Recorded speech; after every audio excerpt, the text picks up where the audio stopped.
We are going to talk about the fourth, is it the fourth? KANU Secretary General. The first Secretary General of KANU was Tom Mboya. The second Secretary General of KANU in the acting capacity and later was confirmed was Robert Matano. And the third was Burudi Nabwera. I said fourth, but I meant third. I want to talk about his history. And he comes from my home village, although he resettled in Trans Nzoia. He was born in 1927, and that is how he got his name. Burudi in Luhya means an explosive. In Kiswahili, it's called baruti. And in English, it's called explosive.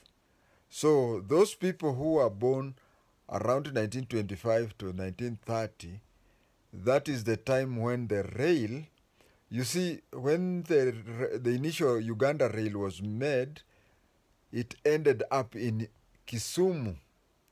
And by that time, all parts of Kenya up to Naivasha used to be part of Uganda. So when the boundary was moved from Naivasha to Malaba, it was discovered that the whole railway was in Kenya. So a second line was started from Nakuru all the way through Eldoret, Bungoma, to Malaba on the border with Uganda. So when it passed through Luhyaland, and there were explosives which were making ways for the railroad, those male Luhya, Burudi is a male name. Those Luhya who were born then were born during the explosion of Baruti. And you see, explosion of Baruti in Kiluya is called Obruti. So those who were born when Burutis were being exploded were called Buruti.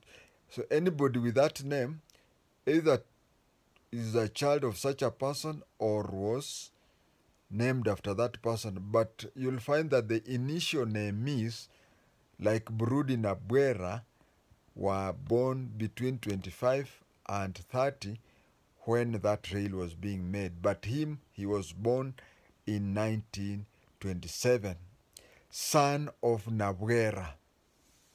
His father's name was Nabwera. As per the time of recording this, I do not know the meaning of Nabwera. The current MP is called Nabi Taraja Nabwera. The current MP is a son to a brother to Edward Burudi Nabwera. So the current MP, the father is called Taracha. Taracha in Luhya is a bridge, borrowed from Kiswahili word daraja. And the current MP was named after his grandfather, just the way I could have used my name KHWATENGE, LANDO, KHWATENGE. So the current MP is Nabwera Taracha Nabwera, but he changed his first name. Instead of being called Nabwera, he called it Nabi.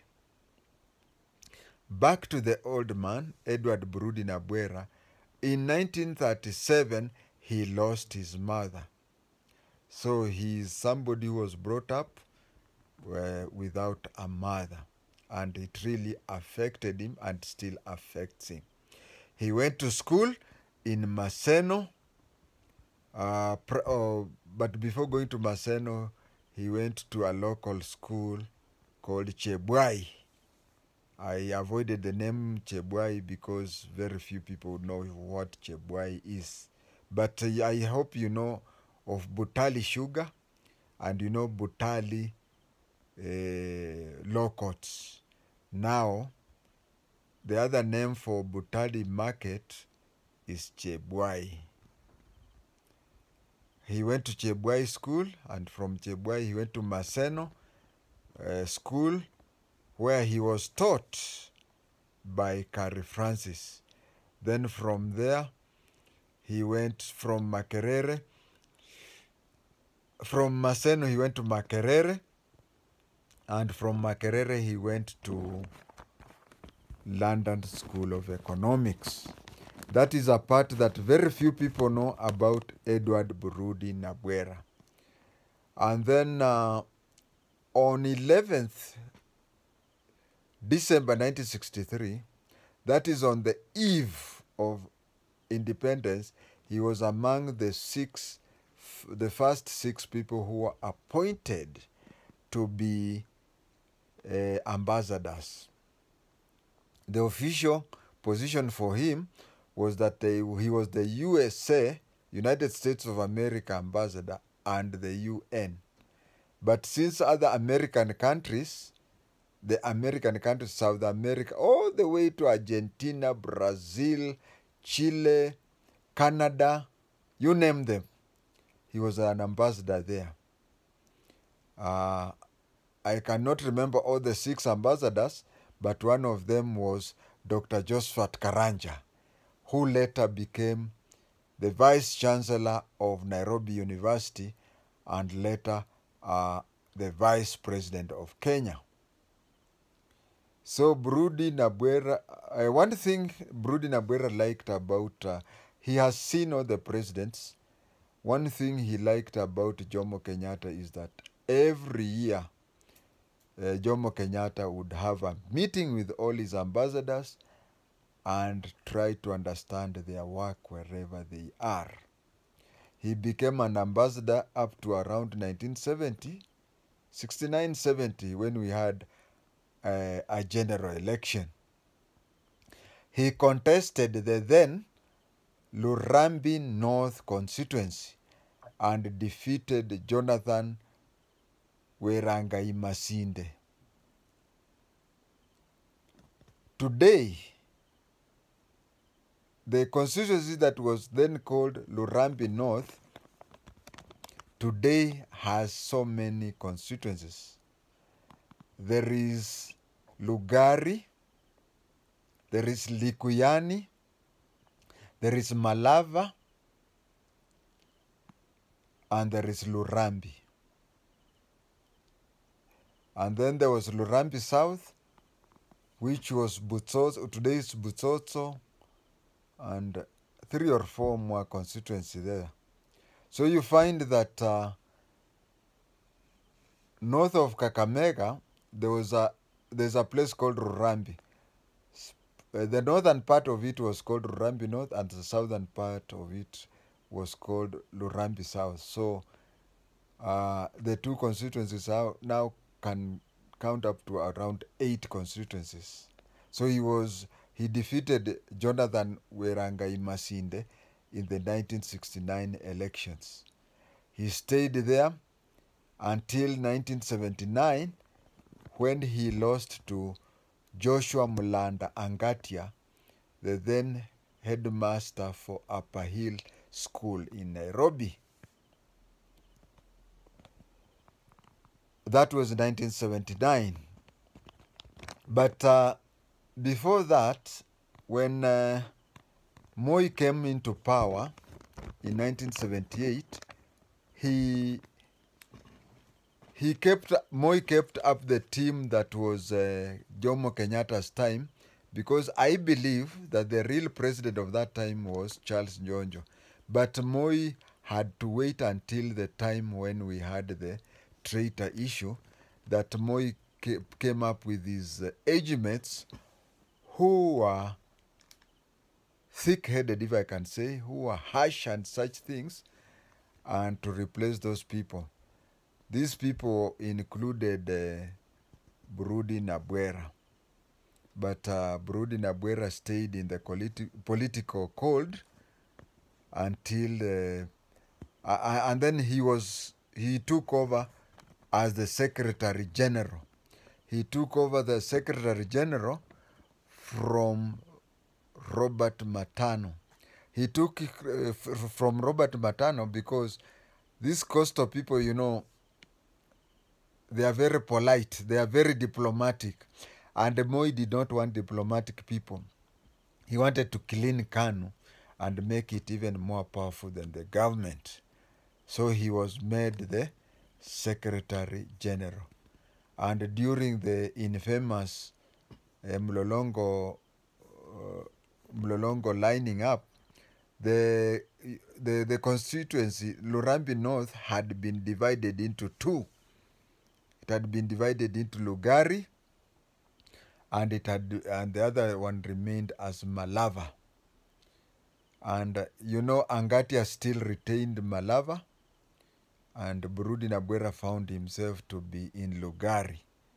So during that Mlolongo election, he had no competition, and it was even reported in the newspaper. You know, what used to happen is that he had weak competition, I could say that. Is that you had to, if you got 70% plus one vote during Muchujo, during the nomination, then you would not go for the actual election. But if one of the competitors got 30% and you got 70%, you could go for the runoff. And if you are 3 and you got 70 and the other 2 could not get it, then you still be counted unopposed. So when he went for this KANU nomination, his opponent, even in some polling station, did not have, because there is somebody who nominates you and another one seconds you. So these are the people who used to be given a placard with your name, and they stood there, and then people stood behind them.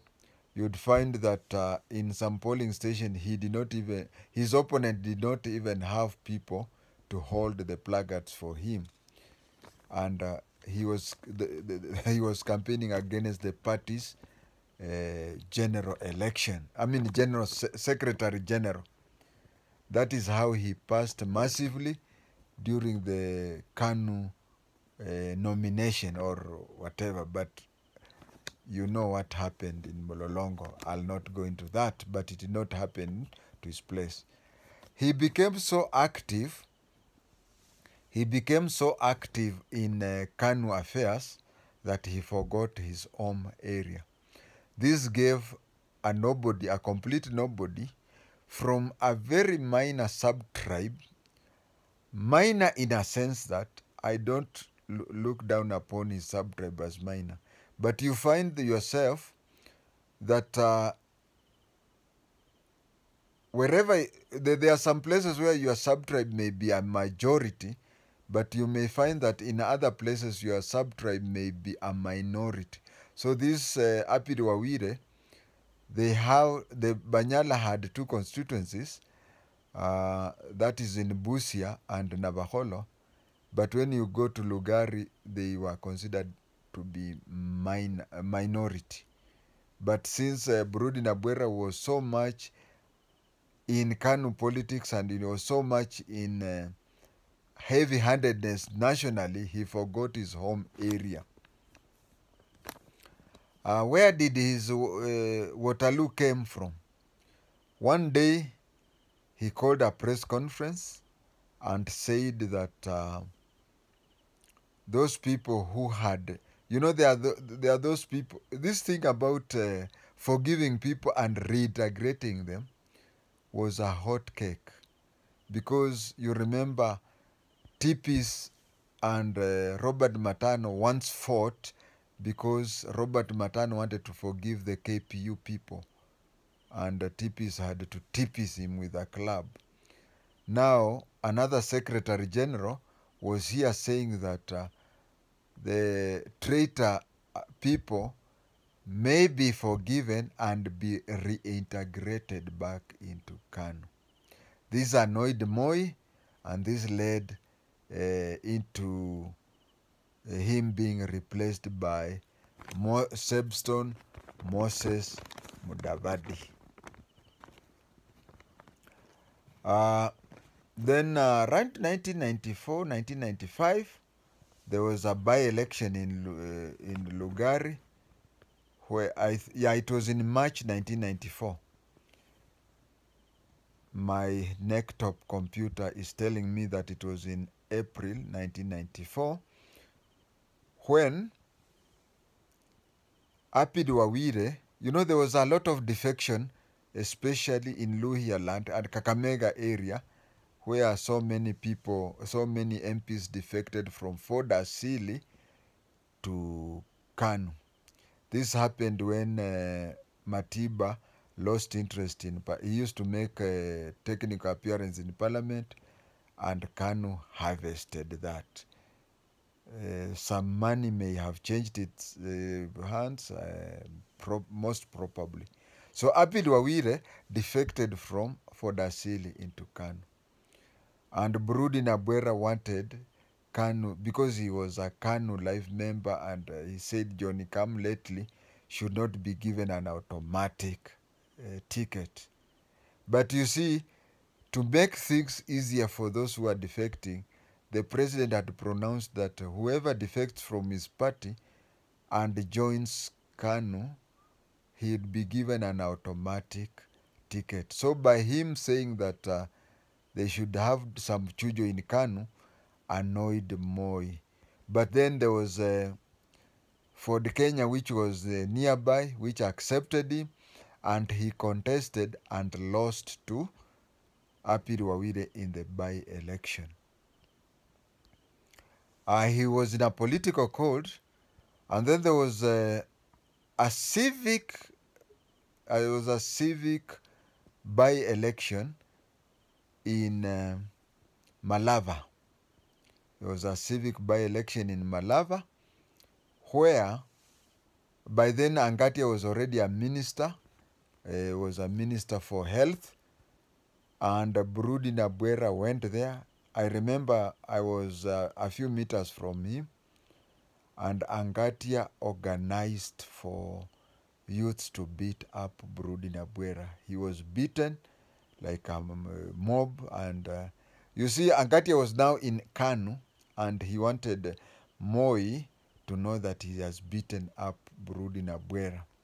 Of course, there was also another angle to it, that when Burudi Nabwera was the Secretary General of KANU, he used to harass Angatia. Big mistake. Big mistake. The Swahili say, bahati ya mwenzio usilalie mlango wazi. He tried to use a trick that was somebody else's. Moi got annoyed because right in Moi's heart, he still loved Burudi Nabwera. Because when there was this change, the constitution push by Kihika Kimani, Burudi Nabwera had stood by Moi. So from there, Moi and his minister Angatia were not on good terms, and Angatia could only meet Moi during the weekly cabinet meetings, but having a special appointment where they would meet regularly as they used to, it ended with that attack. Burudi Nabwera is still alive, he's healthy, and if you visit him in his Kiminini, Kitale has two towns that appear to be the same namesake. There is Kimilili in Bungoma and Kiminini in Kitale. Kimilili is L, Lily, and Kiminini is NN. So he's in Kiminini, NN Kitale, aged of course, but very sane, and his neck-top computer is better than mine. You meet him, he can give you a very good history. I hope to meet him soon. Thank you.